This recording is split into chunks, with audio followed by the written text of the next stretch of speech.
Amendment number 6 is by Senators Bright, Chaplin, Fernandez, Lieber, and Tedder. It's a bill, strike sections 1, 2, and 3, and inserts. Senator from Spartanburg, Senator Bright, what purpose do you rise, sir? Wish to be heard. You're recognized on your amendment. Mr. President, members of the Senate, I'll be brief as well. This is a simple amendment. All it does is give $100,000 off of the primary residence where everybody gets a tax break. I understand the need to want to please seniors. They all vote. And we want to help seniors. We all love seniors. But I think about our greatest generation. And they're, in their upper 70s now, and some older. And they have kids, and they have grandkids that are trying to survive this economy. And the grandkid gets $100,000, the kid gets $100,000, and the parent gets $100,000. I don't think these cuts that pit generations against one another are a good idea. Now, I'm going to support it because I want to get tax relief regardless of how we do it. So whether you vote for my amendment or not, which I've got a feeling it's not going to pass, but I still want to be here to tell you it's a bipartisan amendment. And I just think we have spent so much money down here. I mean, I've been gone for 9 years, and this budget has doubled. You think about the population growth we've had. You think about inflation. We're still spending $1 billion more when you take into account population growth and inflation. We gave Scout $1.3 billion. We gave the Panthers $130 million. We can find, and I'm glad that the chairman gave us this opportunity to have this discussion. But I just feel like the people are overtaxed. And I know they're overtaxed on their property. And these county councils, I appreciate the senator from Dorchester and what he had to say, but I'm telling you, my county council, they meet just to give away money. I mean, it's out of control. Now, one of the members was here today, and he voted against, so we just had a big data center giveaway they just voted on. I mean, there's just a total disconnect with the people. The people get more and more upset. They see how highly taxed we are in the Southeast, and I know we're trying to make things better, but this is an opportunity to really do a huge benefit to our taxpayers, because I'm telling you, they are overtaxed.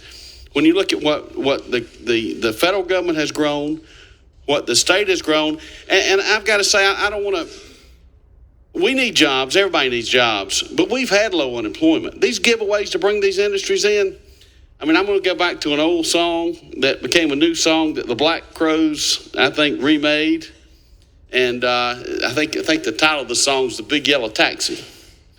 And it talks about paving paradise and build us a parking lot. And we have ripped up and destroyed so much farmland. I swear, I think I-85 between Atlanta and Charlotte, I think that a lot of folks would like it to look like Newark, New Jersey.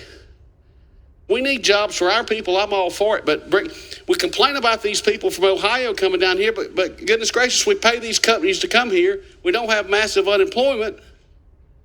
So guess what? They're going to come here from other states. They're going to come here from New Jersey, Ohio, California, and wherever.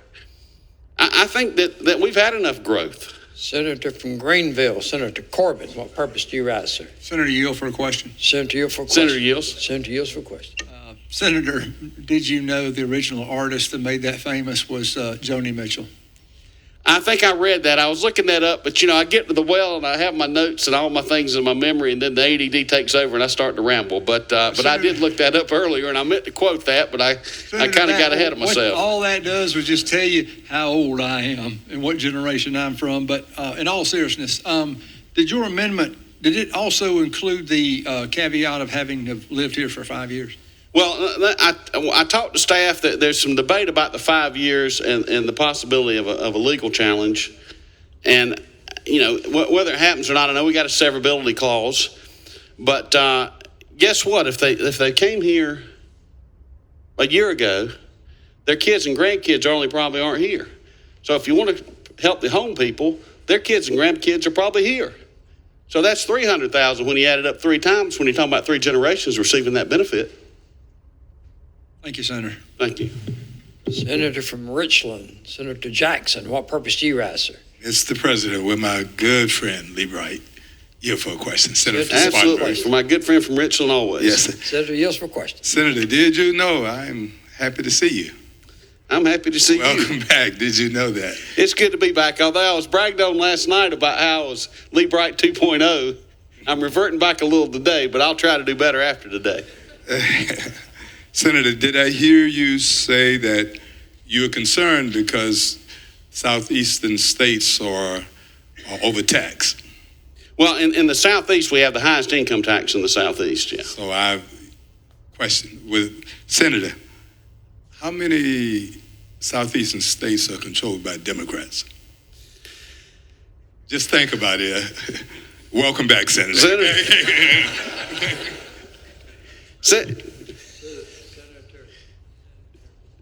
From Sumter, what purpose do you rise, sir? Mr. President, to see if the senator yield for a couple questions. Senator Yield Yields. for questions. All right, Senator thanks, yield. sir. I appreciate it. I appreciate your heart on this, Senator. You're obviously representing your constituency very well. I just want to know, just a technical question. Do we know what your amendment would cost in overall tax reduction? It's going to be about $400 million less than Scout. In terms we can understand. So that'd be the number there. All right. And then also, sir, that growth that you're rejecting, send it on down to the 36. We'll take it. Appreciate it. I'm going to tell you, it is, everybody wants growth, but then when it takes a half an hour, what it used to take to get 5 minutes, you start to realize you kind of appreciate those trees. And, Amen. And, you know, I never thought, Senator from Charleston, that I would be a conservationist, but I'm getting there. The older I get, the more I'm concerned because I don't want this to be New Jersey. I want it to stay South Carolina. Senator from Spartanburg, Senator Kimbrell, what purpose do you rise? Yield for a question or two. Senator yield for question. Senator Yields.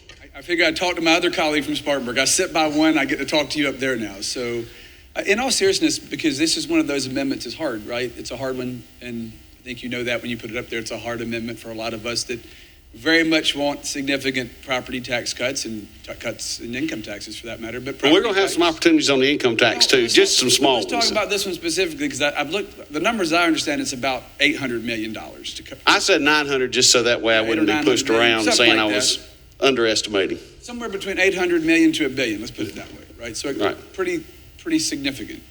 I understand what you're getting at. I would just ask one thing I always try to think about since I've been down here, and you and I have had some of these conversations, is the art of the possible, is making the perfect the enemy the good what we want to do, because if ultimately we go and do this in $800 million to $1 billion, do you think there's a possibility it might kill the actual cut we're trying to get? Would still be the biggest property tax cut in our lifetime.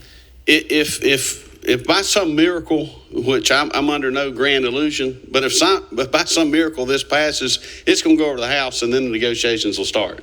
So I don't think this will be the end of the plan, but this will be a lot more tax relief than what the initial bill was, and I'm grateful for the initial bill. I mean, those of us who have served in the past, tax relief was not a big focus in years past, and I appreciate the chairman making that a focus. I'm just trying to expand it a little bit.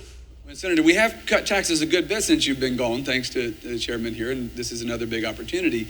I just kind of go back to the general philosophy is getting 50, 60%, 80% of what you want to get.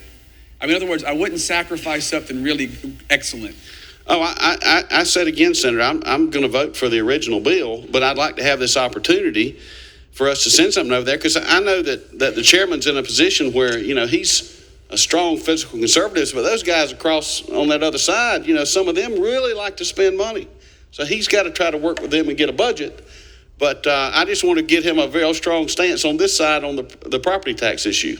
One last question, and then I'll get out of your way here. But one other thing I think about when it comes to property taxes, I mean, would you at least agree when we start cutting them that it makes good sense to try to protect people who may, look, I understand a lot of people over 65, we had that conversation with Senator from Dorchester, are one of the wealthier demographics in many cases, but not in every case.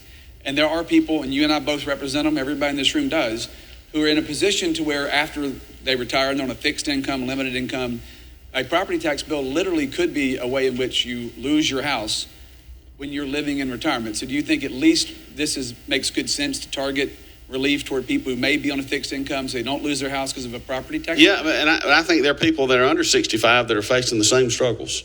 So it is, this economy has been, the inflation's been tough. I'm really concerned, with the other senator from Charleston talks about AI. I'm concerned about what's going to happen there. I mean, I think that we got a lot of struggles, and the least burdens we can have on our people, the better off we are. Appreciate your answering some questions. Senator from Charleston, Senator Campson, what purpose? Yeah, would the senator yield? Senator yields. Questions. Senator yields for questions. Senator, I appreciate you entertaining us. Number one, we missed that. I'm not sure we missed everything, but we missed that part. At least some of it. No, I'm kidding. Good for you to be back, and I appreciate you offering this up. Did you know that one of the major metrics, perhaps the only, I'm not sure, but I know it's a major metric that the Commerce Department uses in providing incentives is how many jobs you're going to create? Did you know that? Well, we've got the county is something that I was speaking about earlier, because the big philo we just had in Spartanburg is very few jobs. So, I mean, I think there's some of that on both sides. But I understand that, commerce, and I'll let you finish your question. I think I know where you're going, but I'll make sure let you finish your question. Well, because you were talking about people moving here and they're still going to get the benefit. And so Commerce's efforts at when they do economic development is largely focused on how many jobs you bring. How many people in your district think our biggest problem is we don't have enough people moving to South Carolina? How many of your constituents believe that? People, it's amazing. I talk to people from New Jersey that have moved here hoping that we close the gates. Yeah. Pull the ladder. I'm on board. Pull the ladder. That's right. Pull the ladder. Yeah. Well, you were in a meeting earlier today, Fish Game Forestry meeting today. We were dealing with the problem in the timber industry, and we've had trouble getting we've been having trouble getting anything much from Commerce because we're not trying to bring new jobs. We're trying to save existing jobs in South Carolina. And that's not the focal point of their mission. In that industry, for sure, absolutely. Yeah. And do you think that's something that perhaps we should change that mission, where at least that is permitted as a reason why you give an economic development incentive to save existing jobs? That should be even more important than bringing in new jobs, shouldn't it, Senator? Well, and then, our 10%. Because they're already here. And our 10% manufacturing property taxes, a lot of these small businesses get crushed by property taxes because they don't get before county council and get these big incentives. So they somebody's going to pay the bill, and they end up paying the bill. Yeah, I know of probably the largest sawmill in the state.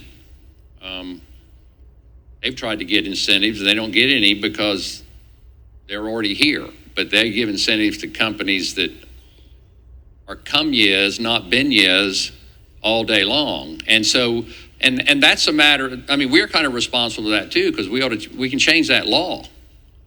And I think that's a law that we need to change. What do you think about that? If we have existing businesses like in the forestry industry that is in the tank because of paper mills leaving the state and no market for their timber products, isn't it important to have a pot of money to keep those existing jobs as opposed to give it away to companies who aren't even here yet? And one thing that was mentioned, and we had those meetings, was that the property taxes were so devastating to them. Once those fee and lieu ran out, the property taxes were so strong that was a contributing factor. That is a factor in the sawmills for sure. Yeah. So I just want to think in those terms that I think a lot of members probably don't realize that there's that there's a bias towards new jobs and very little money to save existing jobs. And those businesses have paid taxes, payroll taxes, all those taxes, all those years to South Carolina. And forestry is also the largest industry in South Carolina by payroll, or it was. It's not now, I'm sure, but it was just 2 years ago. Well, that's And yet we have trouble getting money to preserve that largest industry in the state. We should do something about that. What do you think, Senator? I've become a much bigger fan of the trees now that I've lost so many in my district. I'm not calling you a tree hugger, okay? I mean, I know that'll really hurt you in your district, so I want to make that clear. But I do think in a large extent we have paved Paradise and put up a parking lot in the Senate District 12 if you drive down 85. And I tell you an interesting story. I was down in Alabama, and it took me longer to get through Greenville-Spartanburg than it did to get through Atlanta. Well, Senator, another thing that's going to happen if we don't save the forestry industry, right now they're growing trees on that land, and they're going to be growing housetops is what they're going to be growing when they can't make any money from timber because the timber markets are so bad. That's something we all ought to be concerned about. Thanks, Senator. Senator from Berkeley, Senator Fernandez, what purpose do you rise, sir? I wonder if the senator would yield for some questions. Senator yields for Senator questions. yields. Senator yields for questions. Senator, I'm a co-sponsor on this amendment, correct? I believe you are. Do you know why I signed my name to that? Because you want the taxpayers, I believe, because you want the taxpayers to receive benefit, all the taxpayers that own their homes. And not just that, do you know that I am of the opinion that taxation is theft? I've heard that argument many times. And did you know that, as tongue-in-cheek as that phrase sounds, the reason why I say taxation is theft is because I believe it's difficult for the people of South Carolina to see us take their money and give it to billion-dollar corporations. Do you know that? That's my opinion. Senator, it is the entire 4%, I believe, was $2 billion, the number. And this is a compromise for me. I think we should knock out the whole $2 billion. So this is kind of a baby step. But I mean, I think that, when it comes down to it, the consumption taxes are the fairest tax. Taking someone's income before they've even received it, their first fruits, I don't think government should be doing, and definitely should not have the power to seize people's property. And I agree. Speaker earlier was talking about the potential cost of this amendment being $800 million lost to the government, correct? Correct. I don't view it as lost to the government, though, and I'm sure you agree. I believe it and see it as returned to the rightful owners. So if there's approximately about $800 million that the people of South Carolina get to keep, correct? Absolutely. Every homeowner would receive that benefit. And the government doesn't get that money, right? Right. Did you know I believe that's a very good thing? In all our conversations, I would think that would be true. Coming from you, I believe that you would believe that. Yes, sir. And one last, do you believe that if the government lost $800 million, they would be forced to shrink? Senator, that was some of the debate with the rainy day fund. A lot of people had conversations about that, when you have recessions, government shrinks. But then you put all this money in reserve, government never shrinks. It just grows and grows and grows. And, those growth estimates, we're about almost $1.3 billion over where we should be on spending. And we've had rampant population growth, rampant inflation, and we still spent $1.3 billion more than we should. Did you know, Senator, and this is going to be one of my last, that there was a time in this country where the United States of America actually paid its bills by the use of tariffs? Did you know that? Yes, Senator. Instead of actually creating something called the Internal Revenue Service, there was an External Revenue Service, correct? Correct. And now we are taxing the people to pay for those bills, correct? That was in the early 1900s. It's amazing we survived all that long without that. And then here we are. Now do you understand fully why I believe taxation is theft? Oh, I understand. I understand the argument. I think that we've got to have core government services, and to provide core government services, you have to have taxes. But I think we've gone way beyond that, and now we're at the point to where, like I said, we've doubled our spending in the last 10 years, and 1.3 billion more than we should. So I'm asking to give, $800-900 million of that back to the taxpayers.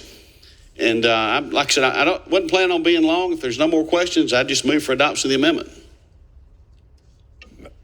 Senator from Cherokee, what purpose do you ask? President, Senator from Spartanburg for you. Yes, Alan. yes, Senator.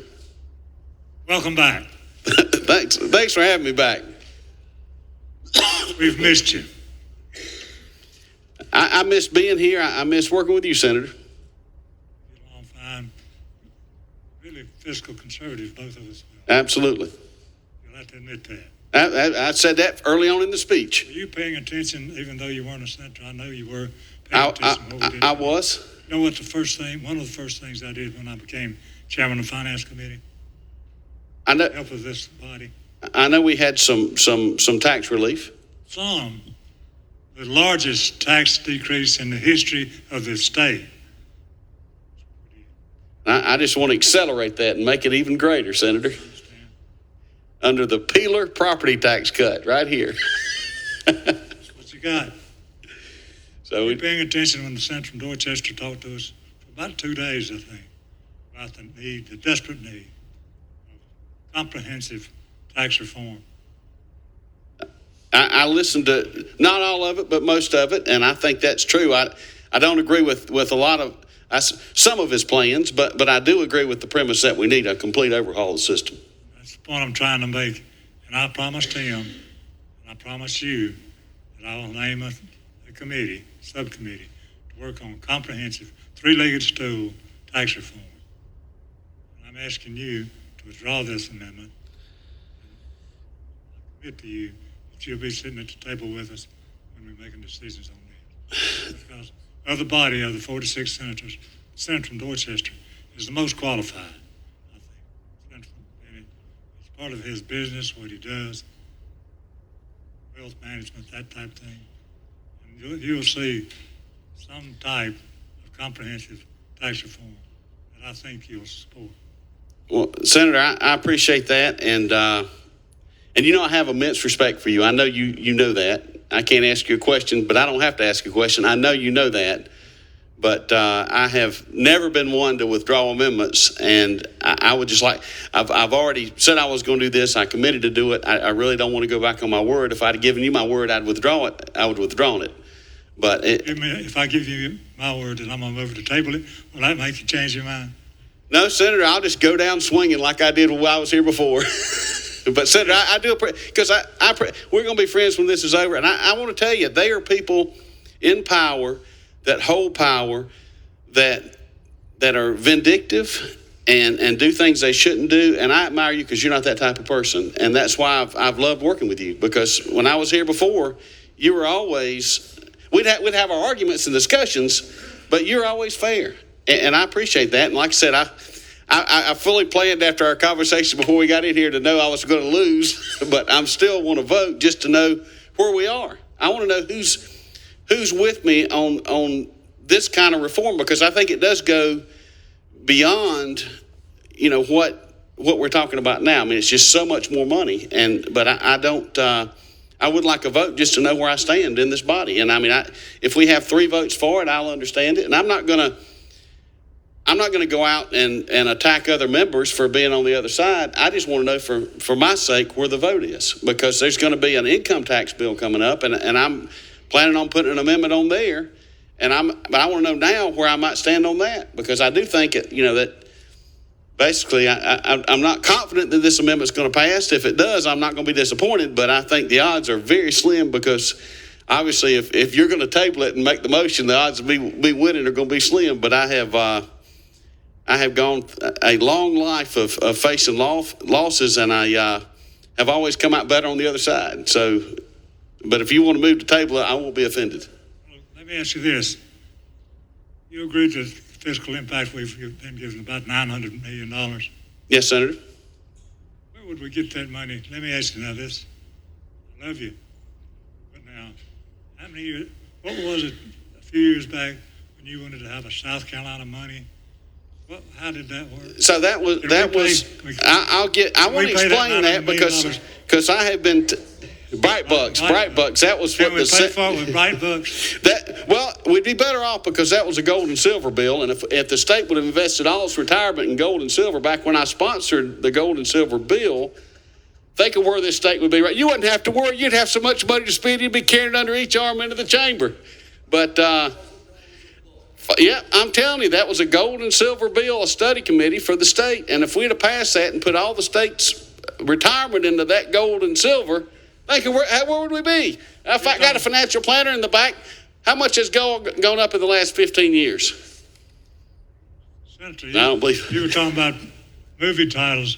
I think this one, as you thought, it was a good idea when I left the house. I knew what I was doing, but what was I thinking? Senator, I remember we had I forget the debate, and you stood up one time and said, you referenced another movie, and you said, just stay down, Luke, just stay down. You remember that? I think I was fighting a budget and must have had a gazillion amendments. I remember we'd have the Democrats corralled up. We'd absolutely defeated them. And you said, no, one more. I said, you got them in the drought, and you let them go. You enjoyed the fight better than the win. Well, I will tell you, I got...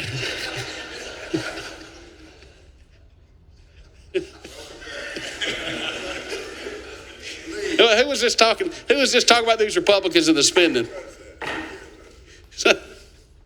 We're getting gavelled down. I'm glad McConnell's not here to calm me down. I miss him, though. I do miss him. But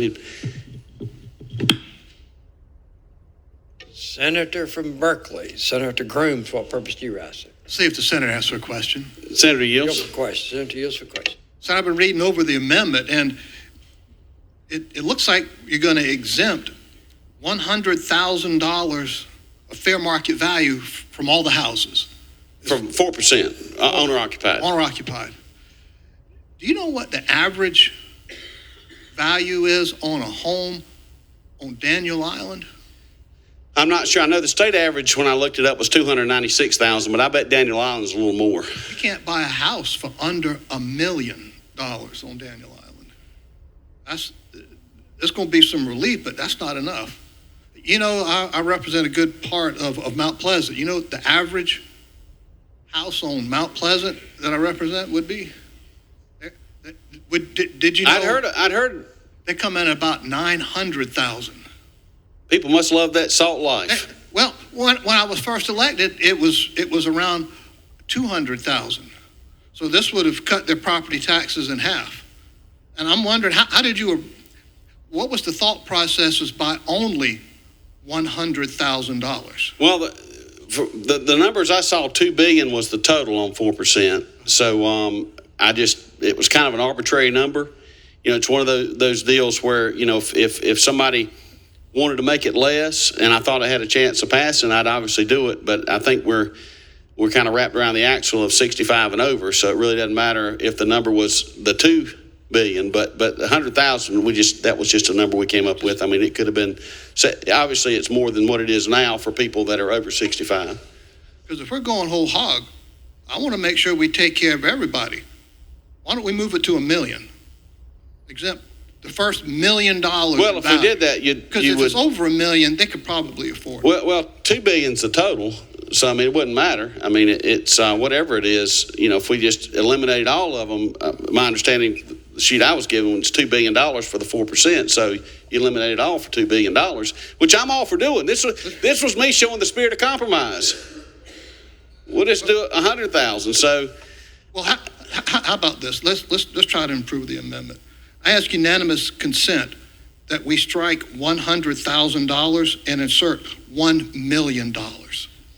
I'm going to object because I've worked so hard on this, and I've been on the well for so Senator, long. Senator, aren't you for property tax relief? I'm going to suffer any amendments to this amendment, because if you want to stand up here and do battle with the chairman, you're welcome to. But I've had my licking, and I'm going to move for my adoption of my amendment, or he's going to table it. But Mr. President, unanimous consent request. State your request, sir. Unanimous consent request to strike $100,000 and insert $1 million.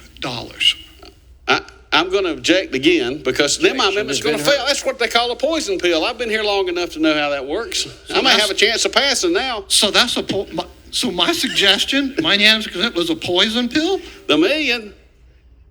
but it takes care of almost everybody. I would, like I said, if I thought it was any chance of doing the $2 billion, I'd be glad to sponsor it. But I think the 900 million is a good, fair compromise, and I'm learning to compromise in the 2.0 version, and I think that that's a better number. So, but you're welcome to sponsor that amendment. Well, Senator, if we can't get that high, I just don't know if I could support it. But thank you for your consideration.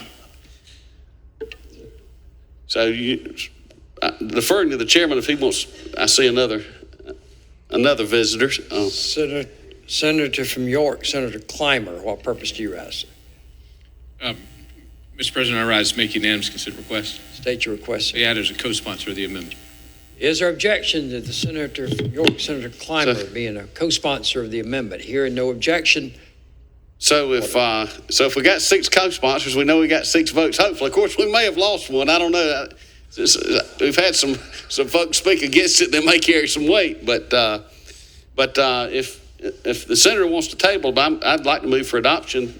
But I want to yield to the chairman if he's. I know he'd mentioned a table motion. Pending question is the adoption. Move for adoption. Senator from Lawrence, what purpose do you rise? Roll call. Senator from Lawrence moves to table. Roll call has been requested by the Senator from Spartanburg, Senator Bright, to 5 members. Second that call. 1, 2, 3, more than 5. Roll call. I'm sorry. Roll call's order. Senator from Pickens, what purpose do you rise? Unanimous consent. State your request. Leave for the senator from Lancaster, Senator Blackman. Senator Blackman, without objection, will have leave. Roll call has been ordered. Clerk will please ring the bell.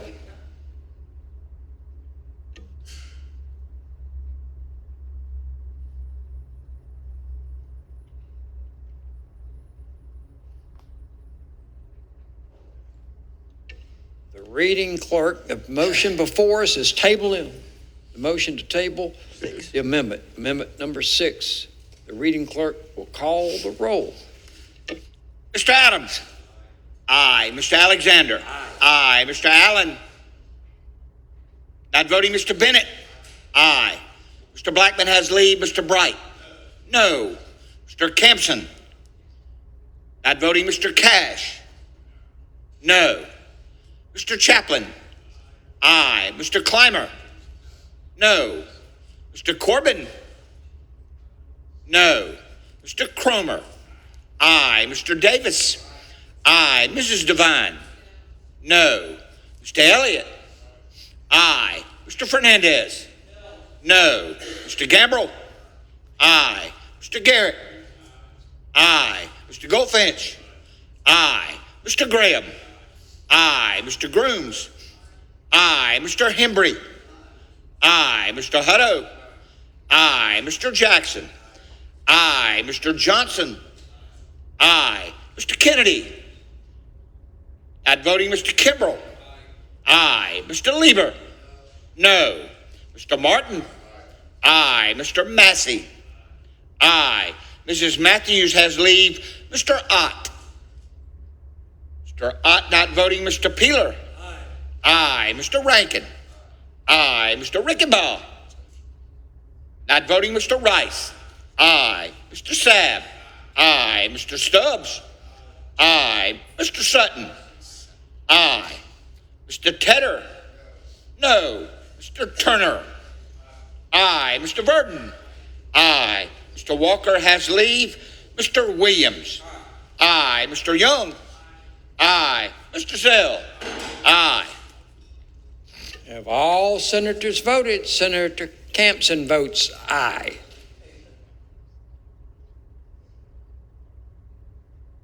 Further members, Senator Allen votes aye.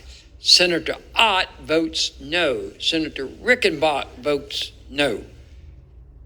Further members wishing to record your vote.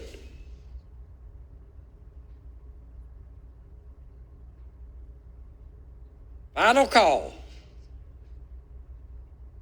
Senator from Charleston, Senator Lieber, what purpose are you asking? Consent request. State your request, sir. Leave for the senator from Lexington, Senator Kennedy. Is there objection to the unanimous consent request that Senator Kennedy have leave? Hearing no objection, so ordered. Final call. The polls are closed. The clerk will tabulate. By a vote of 32 to 10, the amendment is tabled.